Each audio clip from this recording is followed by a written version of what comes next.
Hey guys, Andrew McFarland here with Chelsea Rogers. the Give Love Project, and today we are talking about 6 of the primary reasons that most people become homeless.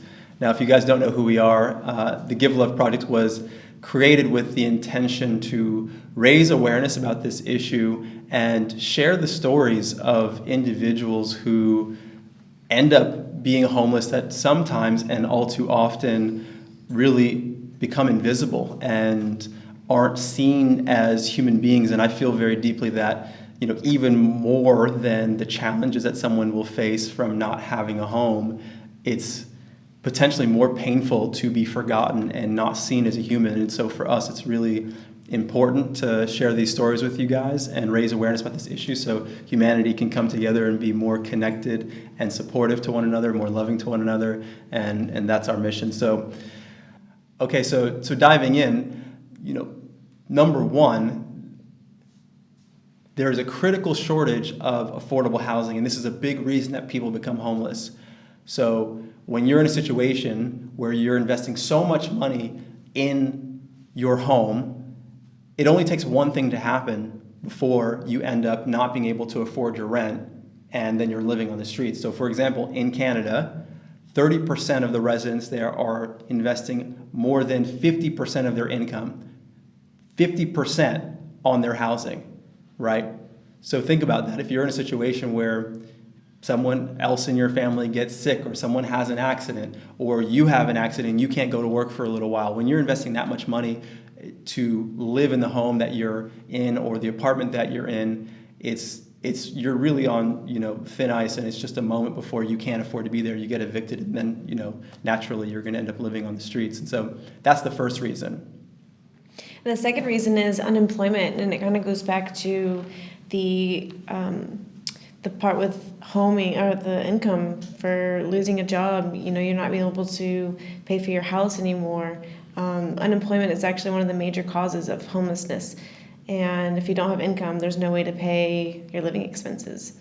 So right now, the number of unemployment fell to 7.4% in the past few years. Right. But the number of people living in poverty has not declined, at 46.7 million living under poverty line. So $20,000 a year is the average amount that a family of 3 is living off of. Right.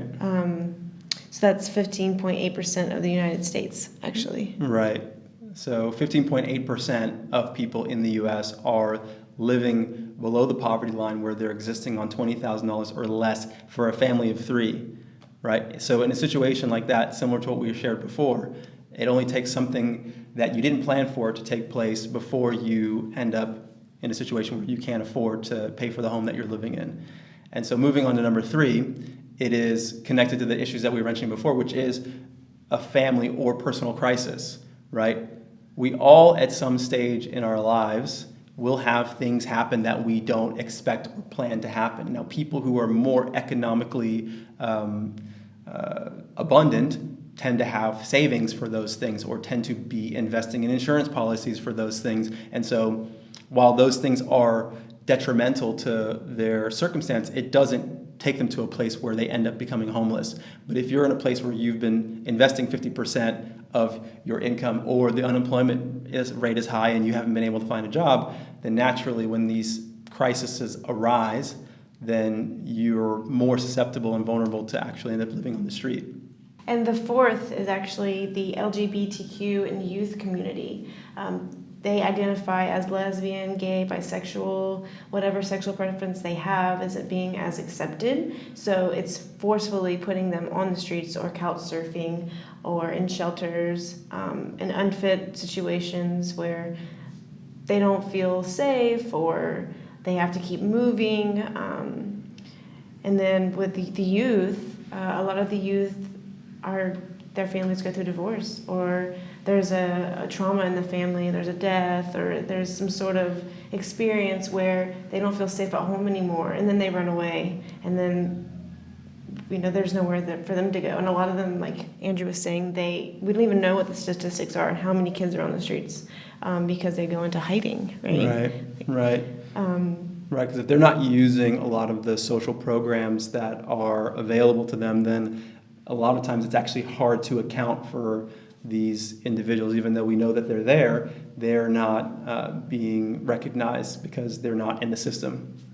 Right, I think it says there's 7% of the homelessness is the youth, but we have no idea really. Right, it could be more than that. Yeah. So looking at number 5, the 5th reason is mental illness, right? So the 26% of the homeless population actually has some sort of mental disorder as it's classified by people who classify those things.